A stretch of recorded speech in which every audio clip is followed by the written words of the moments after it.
என்ன கோபமா? பட்டிமன்றத்திலேயே இவ்வளவு கோபமா இருந்தா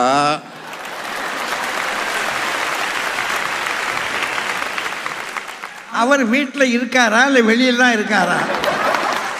வேலைக்கு போகிறவர்களுக்கு அந்த சுமையை, அந்த ஸ்ட்ரெஸ்ஸை எங்கேயாவது இறக்கி வைக்கணும்னு தோணுது. அந்த இறக்கி வைக்கிற இடமாக வீடு இருக்கிறது. சார், வேலைக்கு போகாதீங்கன்னு சொல்லவா நாங்கள் வந்திருக்கிறோம்? ஒருவேளை நாங்கள் சொன்னால் நீங்கள் செஞ்சிருவீங்களா? இல்லை, நீங்கள் வேலைக்கு போங்க, என்ன வேணாலும் செய்யுங்க. குடும்பம் மகிழ்ச்சியாக இருக்கான்றதா கேள்வி. நீங்கள் வேலைக்கு போகணுமா போக வேண்டாமான்றது கேள்வியே கிடையாது.